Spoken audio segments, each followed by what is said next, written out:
me reconheci nele. Quando criança, eu era membro da Associação das Crianças Superdotadas e era constantemente elogiado por minha inteligência. Hoje em dia, depois de uma vida inteira sem conseguir desempenhar minha altura do meu potencial, tenho 49 anos, estou aprendendo a me dedicar às tarefas e também a não considerar o fracasso como um sinal de estupidez, mas sim falta de experiência e habilidade.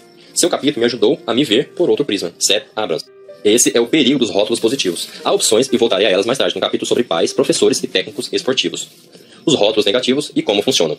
Já fui um prodígio em matemática. No ensino médio, consegui uma nota 9,9 em álgebra, 9,9 em geometria e 9,9 em trigonometria. E era da equipe da matemática. Tive um resultado elevadíssimo, juntamente com garotos da aeronáutica no teste de capacidade visual e espacial. E por essa razão, passei vários anos recebendo propostas para ingressar na Força Aérea. Então veio um professor chamado Hellman, que achava que as meninas não tinham jeito para matemática. Minhas notas diminuíram e nunca mais estudei matemática. Na verdade, eu concordava com o Sr. Hellman, mas achava que aquilo não se aplicava a mim. As outras meninas não eram boas em matemáticas, mas o Sr. Hellman achava que isso também se aplicava a mim e sucumbi. Todos sabem que rótulos negativos são prejudiciais e por isso imaginariam que essa sessão seria curta. Mas não é o caso, porque os psicólogos estão começando a descobrir de que forma os rótulos negativos prejudicam o desempenho. Ninguém conhece melhor os rótulos negativos sobre a capacidade do que os membros de grupos estereotipados. Por exemplo, os afro-americanos sabem que são estereotipados, como pouco inteligentes. As mulheres sabem que são estereotipadas, como fracas em matemática e ciências.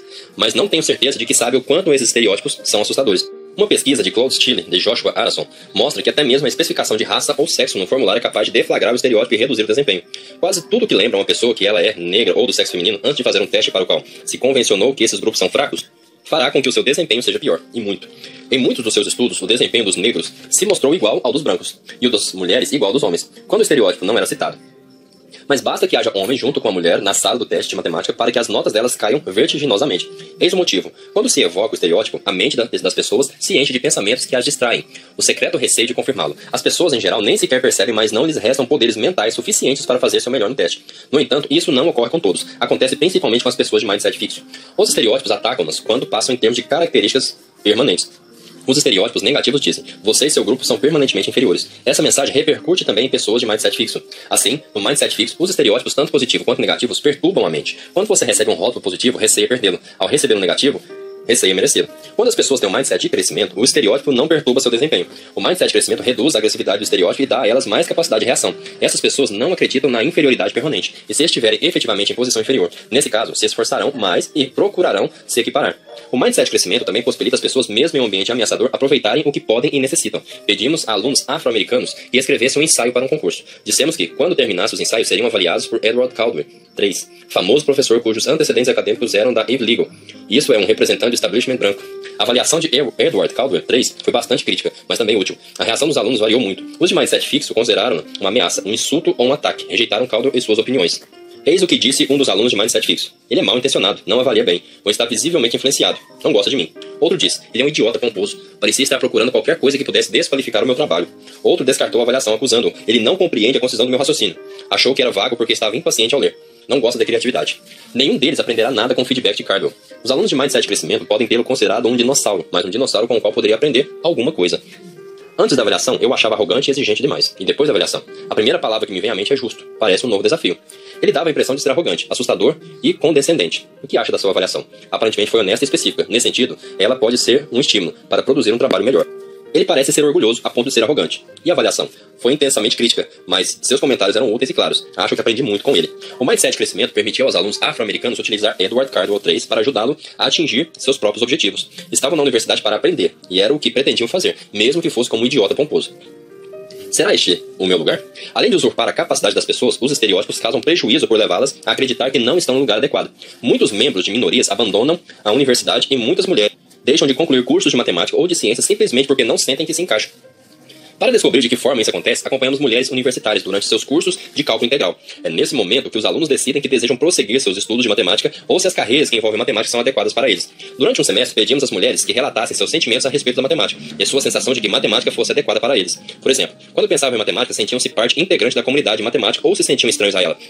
Sentiam-se à vontade ou ansiosos? Achavam que possuíam qualidades para a matemática ou não? As mulheres de mindset de crescimento, as que achavam que suas qualidades matemáticas podiam ser aperfeiçoadas, tinham uma sensação muito forte de adequação e eram capazes de observar esse sentimento mesmo quando muitos estereótipos negativos se manifestavam. Uma delas falou assim: numa turma de matemática foi dito às alunas que haviam errado, mesmo quando não era o caso. Na verdade, estavam fazendo as coisas de maneira inovadora. Isso era um absurdo, e o professor era culpado por não ver o raciocínio correto das alunas. O fato de não ter maior importância é porque estávamos trabalhando em grupos, e foi possível nos apoiarmos. Debatíamos entre nós mesmas nossas ideias mais interessantes.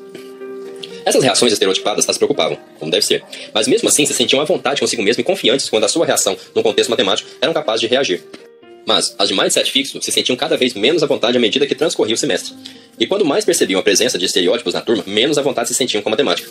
Uma disse que sua sensação de adequação diminuía porque era desrespeitada pelo professor quando ele comentava que foi um bom palpite, sempre que eu dava uma resposta correta na aula. O estereótipo da baixa capacidade tomou conta delas, definiu-as e roubou-lhes a tranquilidade e a confiança. Não estou dizendo de forma alguma que a culpa seja das alunas. Os preconceitos são um problema social profundamente arraigado, e não quero culpar suas vítimas. Digo simplesmente que o mindset de crescimento ajuda as pessoas a considerar o preconceito, aquilo que ele realmente é, a opinião dos outros sobre elas, e a confrontá-lo com sua capacidade e sua confiança intactas. Confiar nas opiniões alheias. Muitas mulheres têm problemas não apenas com os estereótipos, mas também com as opiniões das pessoas sobre elas. De maneira geral, confiam demais nessas pessoas. Certo dia, entrei numa farmácia no Havaí para comprar um fio dental, um desodorante. E depois de pegar o que desejava, fui para a fila. Havia duas mulheres juntas diante de mim, esperando para pagar. Como sou incurável economizadora de tempo, resolvi já pegar o dinheiro antes de chegar a minha vez. Assim, adiantei-me, coloquei minhas compras sobre o balcão do caixa e comecei a procurar as notas espalhadas na bolsa. As duas mulheres ficaram furiosas. Expliquei que não estava tentando passar na frente delas, apenas me preparando para quando chegasse minha vez. Achei que o assunto estava resolvido, mas quando saí da loja as duas esperavam por mim. Aproximaram-se e bradaram, sua mal educada. Meu marido, que tudo assistia desde o começo, achou que eram loucas. Mas, em mim, o incidente teve um efeito estranho e desconcertante, e tive muita dificuldade para me esquecer do veredito dela. Essa vulnerabilidade aflige muitas mulheres capazes e bem-sucedidas. Por que seria assim? Quando crianças, essas meninas são tão perfeitas e têm grande prazer em ouvir isso de outras pessoas. São tão bem comportadas, tão engraçadinhas, tão prestativas e tão precoces. As meninas aprendem a confiar nas avaliações feitas pelos demais. Vejam, todos me tratam bem. Se me criticam, deve ser verdade. Mesmo mulheres nas melhores universidades do país dizem que as opiniões alheias são uma boa forma de conhecer sua própria capacidade. Os meninos são constantemente repreendidos e castigados. Ao observarmos turmas de escolas fundamentais, verificamos que os meninos são 8 vezes mais criticados por seu comportamento do que as meninas. Eles também frequentemente se xingam de burros e retardados. O resultado é que as avaliações perdem grande parte do seu poder. Certo dia, um amigo me chamou de porcalhona. Estava jantando em minha casa e, enquanto comíamos, deixei cair um pouco de comida na blusa. Isso é porque você é muito porcalhona, disse ele. Fiquei chocada. Foi então que percebi que ninguém nunca me dissera algo assim. Mas os homens dizem essas coisas uns para com os outros com frequência. Pode não ser gentil, mesmo de brincadeira, mas certamente os ajuda a pensar 2 vezes antes de aceitar avaliações alheias. Mesmo quando as mulheres alcançam o máximo de sucesso, as atitudes alheias podem perturbá-las.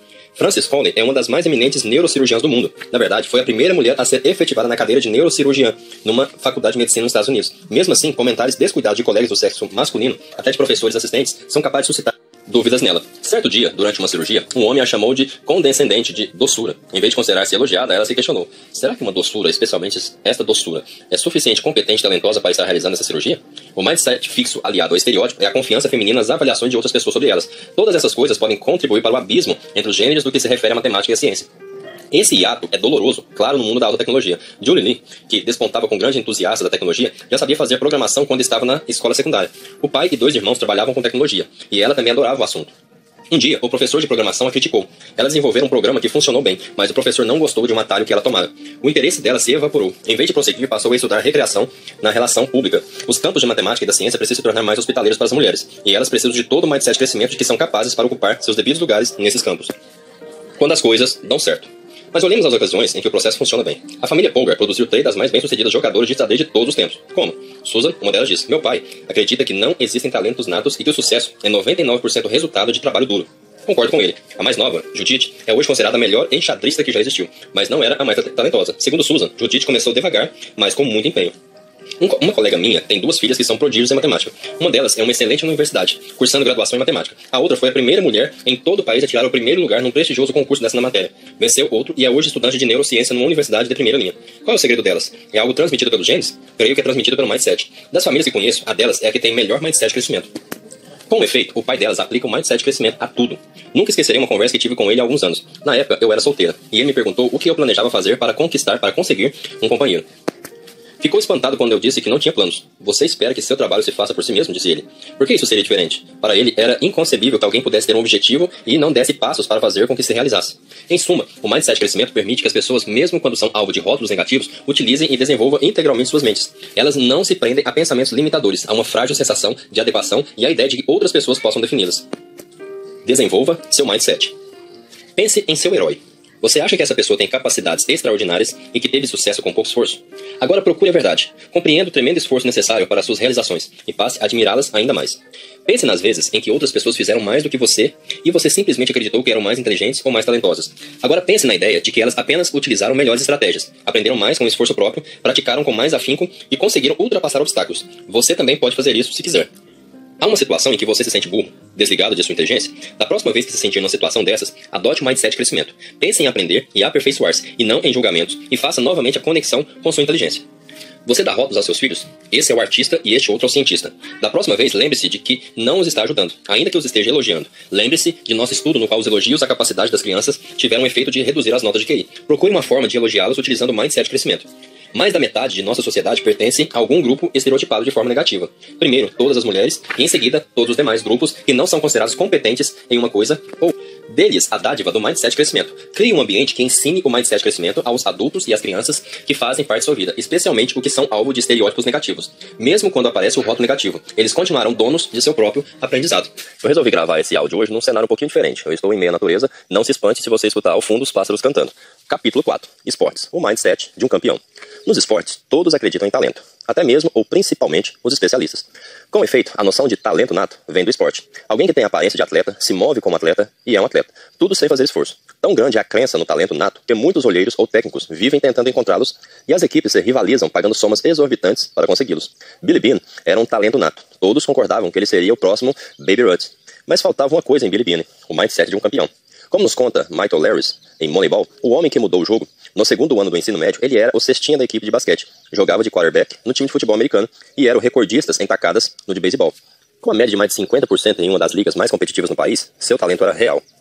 Mas, quando as coisas passaram a correr mal, Beane ficou sem saída. Não era simplesmente o fato de que ele não gostava de fracassar. Ele parecia não saber como lidar com o fracasso.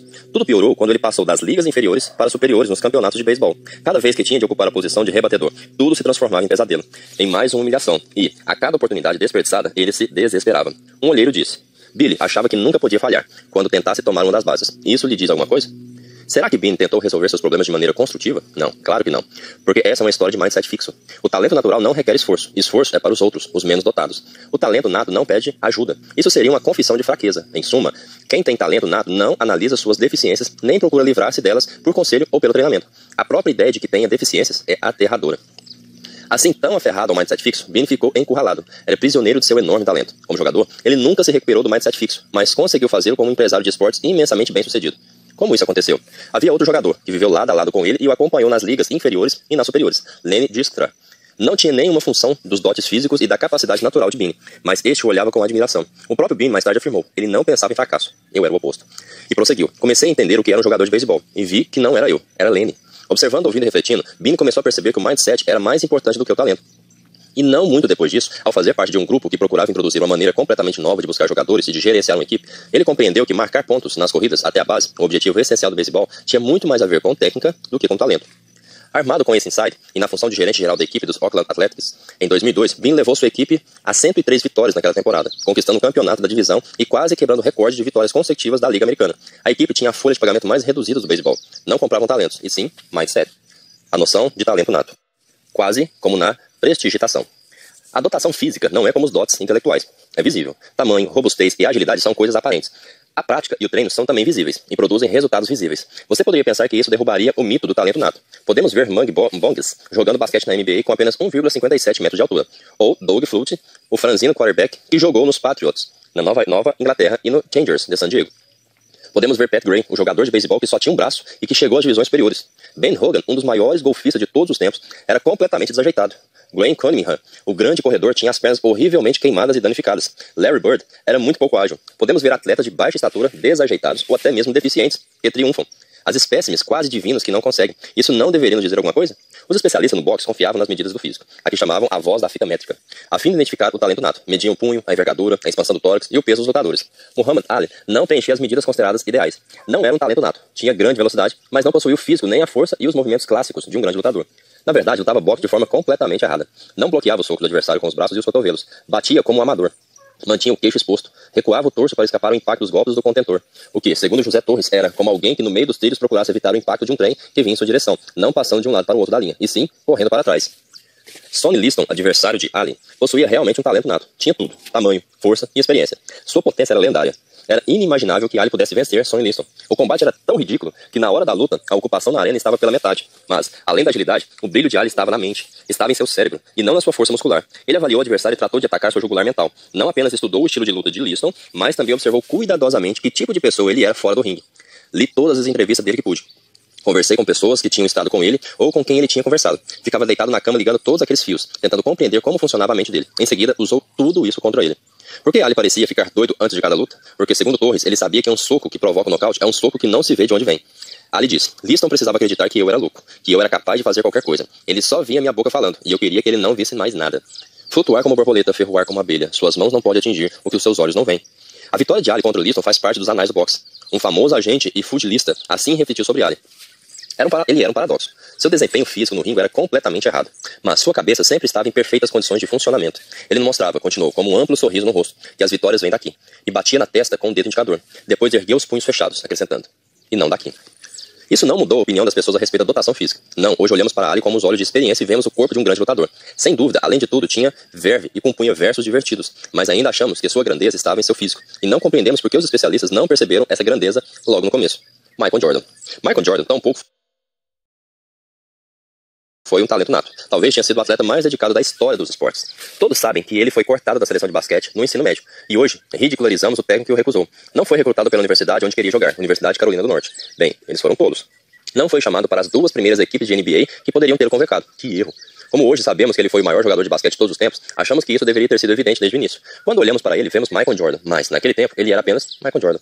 Quando foi cortado da equipe da escola, ficou arrasado. A mãe dele conta: eu lhe disse que voltasse lá e fosse disciplinado. E ele a ouviu. Saía de casa às 6 da manhã para treinar antes das aulas. Na Universidade de Carolina do Norte, trabalhou constantemente para aperfeiçoar suas fraquezas. O jogo defensivo, o manuseio da bola e os arremessos à cesta. O técnico ficou espantado com a disposição dele de se dedicar com mais empenho do que qualquer outro jogador. Uma vez depois que a equipe perdeu o último jogo da temporada, Jordan foi treinar arremessos à cesta durante horas. Já estava se preparando para o ano seguinte. Mesmo no auge do seu sucesso e fama, depois se transformou em um atleta genial, sua obstinação nos treinos se tornou lendária. John Beck, ex-técnico assistente do Chicago Bulls, dizia que ele era um gênio que quer sempre melhorar sua genialidade. Para Jordan, o sucesso vem da mente. A solidez mental e o coração são muito mais fortes do que alguma das vantagens físicas que se possam ter. Eu sempre disse isso e sempre acredito nisso, mas outras pessoas não. Olham para Michael Jordan e veem a perfeição física que inevitavelmente o levou à grandeza. Baby Ruth. E o que dizer de Baby Ruth? Bem, ele certamente não era um espécime de perfeição física humana. Ele era um homem de famoso apetite e uma barriga gigantesca, que parecia por baixo do uniforme de sua equipe, os Yankees. Mas isso não faz dele ainda mais um talento nato? Não era ele alguém que passava a noite se divertindo e no dia seguinte chegava ao seu posto de rebatedor e acertava alguns home runs? Mas Baby tampouco tinha talento nato. No início de sua carreira profissional, não era um rebatedor tão excepcional assim. Tinha muita força que vinha de sua entrega total cada vez mais que girava o taco. Quando acertava, era de tirar o fôlego, mas era muito irregular. É verdade que era capaz de consumir quantidades assustadoras de bebida alcoólica e outros tantos de comida. Depois de uma enorme refeição, comia uma torta inteira ou mais de sobremesa. Mas também conseguia se controlar quando precisava. Durante vários invernos, ele se excitava no período de intervalo da temporada, a fim de entrar em forma. De fato, depois da temporada de 1925, quando ele parecia acabado, dedicou-se com todas as forças a recuperar a forma, e conseguiu. De 1926 a 1931, seu índice de acertos com taco foi de 0,354, com a média de 50 home runs por ano e 155 run batting in, diz o seu biógrafo, Robert Creamer. Ruth deu a mais notável demonstração de consistência em acertos que o beisebol jamais viu. Das cinzentas de 1925, Baby Ruth subiu como um foguete, tudo por causa da disciplina. Ele também adorava treinar, de fato. Quando foi jogar no time do Red Sox de Boston, os veteranos reclamaram porque ele queria treinar todos os dias. Não era um novato, era um novato como arremessador. Quem ele pensava que era? Querendo treinar com o taco, certa vez, já no final de sua carreira, foi advertido e expulso de um jogo. Isso foi grave, mas também foi barrado dos treinos e isso realmente o aborreceu. Ty Cobb argumenta que jogar como arremessador ajudou a Baby Ruth a desenvolver sua tacada, porque ser arremessador aperfeiçoaria sua batida. Ele fazia experiências na posição de arremessador, diz Cobb. Ninguém se incomoda como um arremessador perde as 3 jogadas, ou manda mal como arrebatador, ou rebatedor. E por isso ele podia fazer um giro amplo com o corpo. Se errasse, não tinha importância. À medida que o tempo passava, aprendeu a controlar o giro cada vez mais e acertar a bola com o taco. Quando se tornou outfielder em tempo integral, estava pronto. Mesmo assim, costumamos concordar com o que Stephen J. Gould chama a opinião comum de que os jogadores de beisebol nada mais são do que montanhas de carne, que exigem com naturalidade e sem esforço o talento com que a natureza os dotou. Mulheres mais velozes da Terra. O que dizer de Vilma Rudolph, aclamada como a mulher mais veloz da Terra depois de ganhar 3 medalhas de ouro em corridas de velocidade e de revezamento nas Olimpíadas de Roma em 1960? Quando mais jovem, estava longe de ser uma maravilha em termos físicos. Nasceu prematura, a 20ª dos 22 filhos de seus pais, e estava sempre doente. Aos 4 anos de idade, quase morreu durante uma longa luta contra uma pneumonia dupla, escarlatina e poliomielite, cujo resultado foi a perna esquerda em grande parte paralisada. Os médicos lhe deram poucas esperanças de voltar a usá-las. Ao longo de 8 anos, ela se dedicou vigorosamente à fisioterapia, até que aos 11 deixou de lado o aparelho que usava na perna e começou a caminhar normalmente. Se isso não é uma lição no sentido de que é possível desenvolver capacidade física, então o que seria? Ela passou imediatamente a aplicar a lição ao basquete e ao atletismo, embora tenha perdido todas as corridas que disputou em sua primeira competição oficial. Depois de sua incrível carreira, ela declarou: "Só quero ser lembrada como uma mulher que trabalhou duramente." E Jack Joyner Kersee, considerada a maior atleta feminina de todos os tempos. Entre 1985 e o início de 1996, ela ganhou todas as disputas de heptatlo que participou. O que é exatamente o heptatlo? É uma competição duríssima de 2 dias, em 7 partes, que consiste em uma corrida de 100 metros com obstáculos, salto em altura, lançamento de dardo, corrida de velocidade de 200 metros, salto em distância, arremesso de peso e corrida de 800 metros. Não admira que a vencedora seja considerada a maior atleta feminina do mundo. Durante as competições, Joyner Kersee obteve as pontuações mais elevadas da história do esporte. Marcou recordes mundiais e ganhou 2 campeonatos mundiais, além de 2 medalhas olímpicas de ouro, 6 se contarmos que ganhou em outras especialidades. Era um talento nato? Sem dúvida possuía talento, mas, quando começou no atletismo durante algum tempo, ficou entre os últimos lugares. Quando mais se esforçava, mais veloz se tornava. Porém, mesmo assim, não ganhou competições. Finalmente começou a vencer. O que mudou? Alguns podem atribuir minha transformação a leis da hereditariedade, mas creio que foi minha recompensa por todas aquelas horas de trabalho nas trilhas dos campos, nas calçadas do meu bairro e nos corredores da escola. Compartilhando o segredo de seu contínuo sucesso, diz ela: "Quando me vejo melhorando, há algo que me motiva e me excita. Ainda me sinto assim depois de 6 medalhas olímpicas e 5 recordes mundiais. E já era assim quando eu estava nos primeiros anos do curso secundário, começando a entrar em competições do atletismo." Ganhou as 2 últimas medalhas, um campeonato mundial e uma medalha olímpica, em meio a uma crise de asma e uma séria e dolorosa contusão no tendão da perna. Não era o talento nato em ação, era o mindset, dando a última palavra. Os talentos naturais não deviam precisar fazer esforço. Você sabia que antigamente se acreditava não ser possível fazer um treinamento físico para o golfe e que, se você fizesse exercício para ficar mais forte, perderia o toque? Isso até que apareceu Tiger Woods, com seu programa de exercícios e treinamentos agressivos, e ganhou todos os torneios que havia. Em algumas culturas, aqueles que tentaram ir além de seu talento nato por meio de treinamento receberam firme desaprovação. As pessoas achavam que era preciso aceitar a situação de cada um na vida. Essas culturas teriam odiado Merrill Wills. Era um ambicioso jogador de beisebol nos anos 1950, 60 e sonhava jogar nas categorias superiores. O problema era que sua tacada não era boa, e assim, ao ser contratado pelos Dodgers, foi mandado para as divisões inferiores. Orgulhosamente, anunciou aos amigos: "Em 2 anos estaria em Brooklyn jogando com Jack Robinson." Estava enganado. Apesar da sua previsão otimista e rigorosa exercícios diários, passou 8 anos e meio mofando nas ligas secundárias.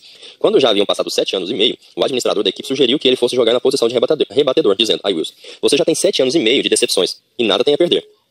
Pouco tempo depois, quando o jogador da posição de shortstop quebrou um dedo do pé, o Wills foi chamado. Sua oportunidade chegara. Sua batida ainda não era boa o bastante, mas, sem desistir, foi pedir auxílio ao técnico da primeira base.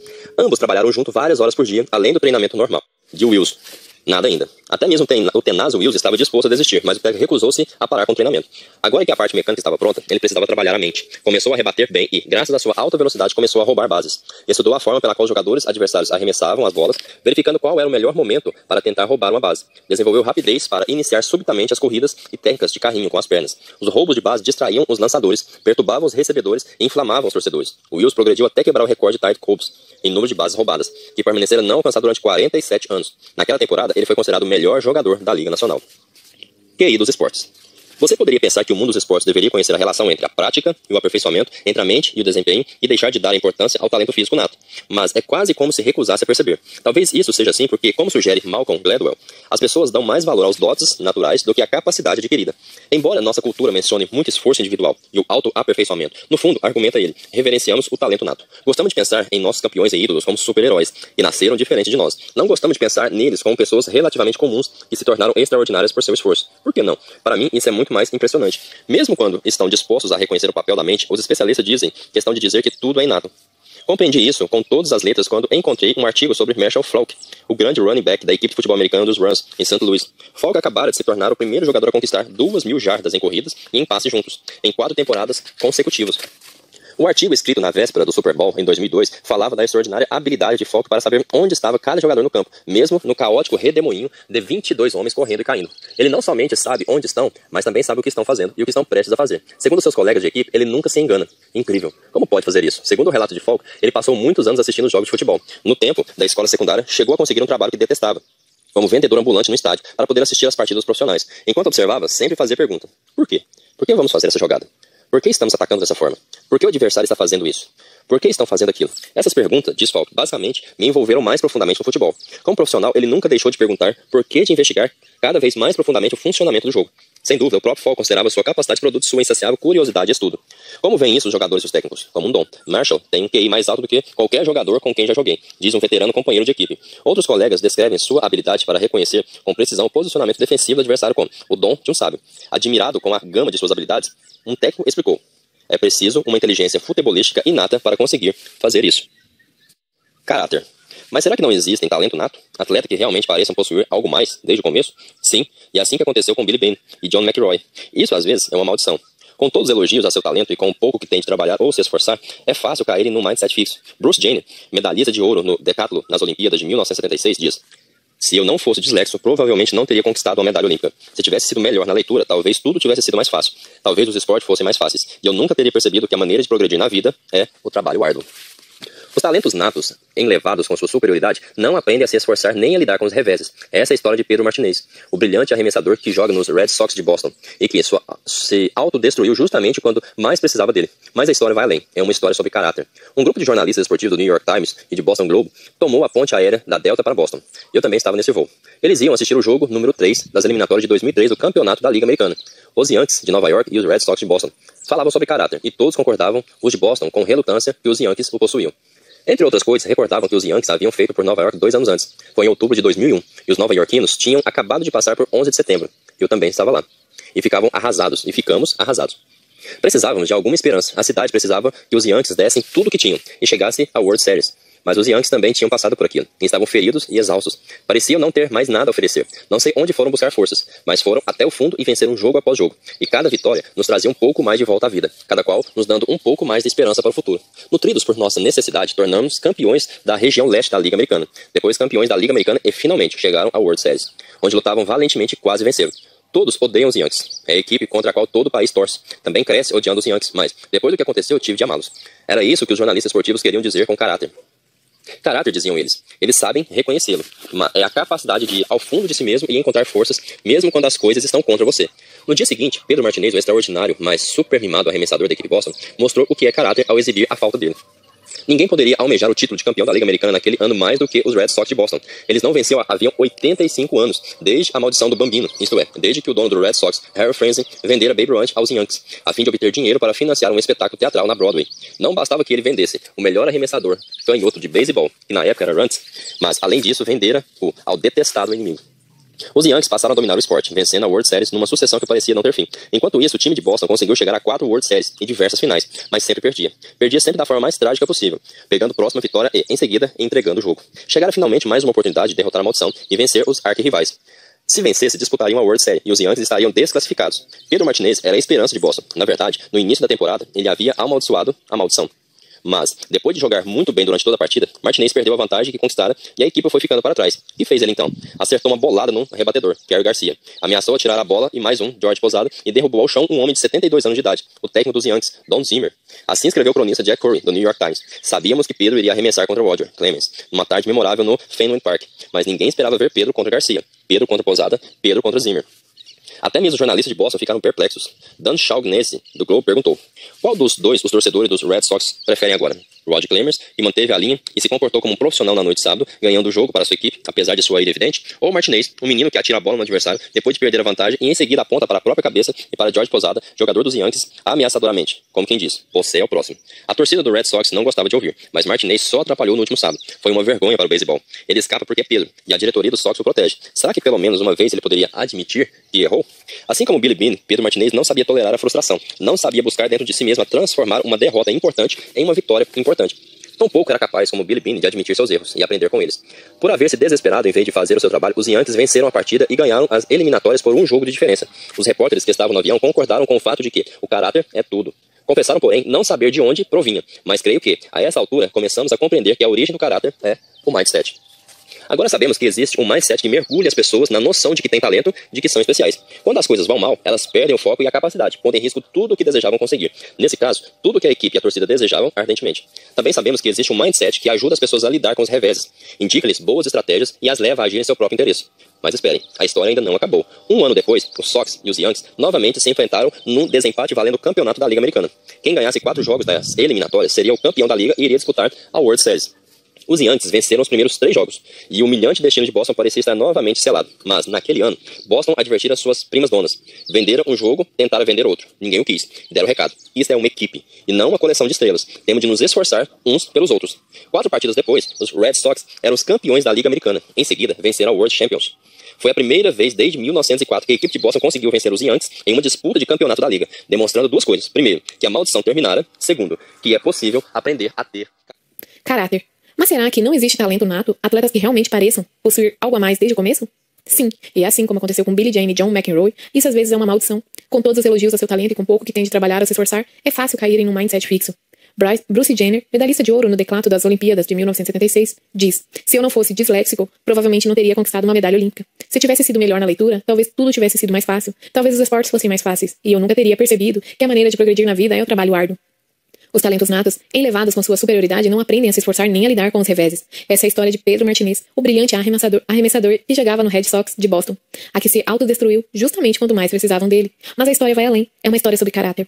Um grupo de jornalistas esportivos do The New York Times e do Boston Globe tomou a ponte aérea de Delta para Boston. Eu também estava nesse voo. Eles iam assistir ao jogo número 3 das eliminatórias de 2003 do Campeonato da Liga Americana, entre os Yankees de Nova York e os Red Sox de Boston. Falavam sobre caráter, e todos concordavam. Os de Boston com relutância, que os Yankees o possuíam. Entre outras coisas, recordavam que os Yankees haviam feito por Nova York 2 anos antes. Foi em outubro de 2001, e os nova-iorquinos tinham acabado de passar pelo 11 de setembro. Eu estava lá, e ficamos arrasados. Precisávamos de alguma esperança. A cidade precisava que os Yankees dessem tudo o que tinham, e chegassem ao World Series. Mas os Yankees também tinham passado por aquilo, e estavam feridos e exaustos. Pareciam não ter mais nada a oferecer. Não sei onde foram buscar forças, mas foram até o fundo e venceram jogo após jogo. E cada vitória nos trazia um pouco mais de volta à vida, cada qual nos dando um pouco mais de esperança para o futuro. Nutridos por nossa necessidade, tornaram-se campeões da região leste da Liga Americana. Depois campeões da Liga Americana e finalmente chegaram à World Series, onde lutaram valentemente e quase venceram. Todos odeiam o Yankees. É a equipe contra a qual todo o país torce. Também cresci odiando os Yankees, mas, depois do que aconteceu, tive de amá-los. Era isso que os jornalistas esportivos queriam dizer com caráter. Caráter, diziam eles. Ele sabe reconhecê-los. É a capacidade de ir ao fundo de si mesmo e encontrar forças, mesmo quando as coisas estão contra você. No dia seguinte, Pedro Martinez, o extraordinário, mais supermimado arremessador da equipe de Boston, mostrou o que é caráter ao exibir a falta dele. Ninguém poderia almejar o título de campeão da Liga Americana naquele ano mais do que o Red Sox de Boston. Eles não venciam havia 85 anos, desde a maldição do Bambino, isto é, desde que o dono do Red Sox, Harry Fraze, vendera Babe Ruth aos Yankees, a fim de obter dinheiro para financiar um espetáculo teatral na Broadway. Não bastava que ele vendesse o melhor arremessador canhoto do beisebol, que na época era Ruth, mas, além disso, vendera ao detestado inimigo. Os Yankees passaram a dominar o esportes, vencendo a World Series numa sucessão que parecia não ter fim. Enquanto isso, o time de Boston conseguiu chegar a 4 World Series, diversas finais, mas sempre perdia. Perdia sempre da forma mais trágica possível, chegando à próxima vitória e em seguida entregando o jogo. Chegara finalmente mais uma oportunidade de derrotar a maldição e vencer os arquirrivais. Se vencessem, disputariam a World Series, e os Yankees estariam desclassificados. Pedro Martinez era a esperança de Boston. Na verdade, no início da temporada ele havia amaldiçoado a maldição. Mas, depois de jogar muito bem durante toda a partida, Martinez perdeu a vantagem que conquistara e a equipe foi ficando para trás. O que fez ele então? Acertou uma bolada no rebatador, Karen Garcia. Ameaçou atirar outra bola e mais um, Jorge Posada, e derrubou ao chão um homem de 72 anos de idade, o técnico do Yankees, Don Zimmer. Assim, escreveu o cronista Jack Curry no New York Times. Sabíamos que Pedro iria arremessar contra Roger Clemens, numa tarde memorável no Fenway Park, mas ninguém esperava ver Pedro contra Garcia, Pedro contra Posada, Pedro contra Zimmer. Até mesmo os jornalistas de Boston ficaram perplexos. Dan Shaughnessy, do Globe, perguntou: Qual dos dois os torcedores do Red Sox preferem agora? Roger Clemens, que manteve a linha e se comportou como um profissional na noite de sábado, ganhando o jogo para sua equipe, apesar de sua ira evidente? Ou Martinez, o menino que atira a bola num adversário depois de perder a vantagem e em seguida aponta para a própria cabeça, e para Jorge Posada, jogador dos Yankees, ameaçadoramente, como quem diz: você é o próximo? A torcida do Red Sox não gosta de ouvir, mas Martinez só atrapalhou no último sábado. Foi uma vergonha para o beisebol. Ele escapa porque é Pedro, e a diretoria do Sox o protege. Será que pelo menos uma vez ele poderia admitir que errou? Assim como Billy Beane, Pedro Martinez não sabia tolerar a frustração, não sabia buscar dentro de si mesmo e transformar uma derrota importante em uma vitória importante. Tampouco era capaz, como Billy Beane, de admitir seus erros e aprender com eles. Por haver se desesperado em vez de fazer o seu trabalho, os Yankees venceram a partida e ganharam as eliminatórias por um jogo de diferença. Os repórteres que estavam no avião concordaram com o fato de que o caráter é tudo. Confessaram, porém, não saber de onde provinha. Mas creio que a essa altura começamos a compreender que a origem do caráter é o mindset. Agora, sabemos que existe um mindset que mergulha as pessoas na noção de que têm talento, de que são especiais. Quando as coisas vão mal, elas perdem o foco e a capacidade, pondo em risco tudo o que desejavam conseguir. Nesse caso, tudo que a equipe e a torcida desejavam ardentemente, também sabemos que existe um mindset que ajuda as pessoas a lidar com reveses, indica-lhes boas estratégias e as leva a agir em seu próprio interesse. Mas esperem, a história ainda não acabou. Um ano depois, os Sox e os Yankees novamente se enfrentaram num desempate valendo o campeonato da Liga Americana. Quem ganhasse 4 jogos das eliminatórias seria o campeão da Liga e iria disputar a World Series. Os Yankees venceram os primeiros 3 jogos e o humilhante destino de Boston parecia estar novamente selado. Mas, naquele ano, Boston advertira suas primas donas. Venderam um jogador, tentaram vender outro, ninguém o quis, e deram o recado. Isto é uma equipe, e não uma coleção de estrelas. Temos de nos esforçar uns pelos outros. 4 partidas depois, os Red Sox eram os campeões da Liga Americana. Em seguida venceram a World Champions. Foi a primeira vez desde 1904 que a equipe de Boston conseguiu vencer os Yankees em uma disputa de campeonato da Liga, demonstrando 2 coisas. Primeiro, que a maldição terminara. Segundo, que é possível aprender a ter caráter. Caráter, coração, força de vontade e mentalidade de campeão. Pode ser chamado por vários nomes, mas é a mesma coisa. É o que faz você treinar, é o que lhe permite buscar no fundo de si mesmo aquilo que é preciso encontrar quando mais necessita. Lembram-se de McEnroe, contando tudo que deu errado e fez perder as partidas que perdeu? Em um momento estava muito frio, em outro fazia muito calor. Às vezes estava com ciúmes, em outras com raiva, e muitas vezes estava preocupado com outros problemas. Mas, como nos diz Billie Jean King, a marca do campeão é a capacidade de vencer quando as coisas não vão muito bem. Quando você não está jogando bem, suas emoções não são as que deveriam ser. Eis como ela aprendeu o que significa ser campeã. King estava na final do torneio de Forest Hill, jogando contra Margaret Smith. Mais tarde, Margaret Smith Court, que estava no auge da sua forma. King estava jogando contra ela mais de uma dúzia de vezes, e só vencera uma. No primeiro set, King jogou maravilhosamente bem. Não perdeu uma jogada sequer e conseguiu uma boa vantagem. De repente, o set terminou e Smith tinha ganhado. No segundo set, King novamente conseguiu uma vantagem dominante e estava sacando para ganhar. Quando se deu conta, Smith havia vencido o set o jogo. Inicialmente, King ficou perplexa. Nunca antes tinha conseguido impor uma vantagem tão grande num jogo tão importante. Mas depois, ela teve um momento eureka. Imediatamente compreendeu o que significava ser campeã. Uma pessoa capaz de elevar o nível do jogo quando necessário, quando a vitória parece se afastar. Essas pessoas conseguem, de repente, reagir e ficar 3 vezes mais potentes. Jack Joyner Kearse também teve seu momento eureka. Tinha 15 anos e estava competindo no heptatlo da Olimpíada Juvenil da Associação do Atletismo. Tudo dependia da última prova, a corrida de 800 metros, que assustava. Estava exausta e a adversária era uma especialista nas provas de distância, cujos tempos ela jamais conseguia igualar. Dessa vez, ela conseguiu. Sentia uma espécie de euforia. Eu tinha provado ser capaz de vencer.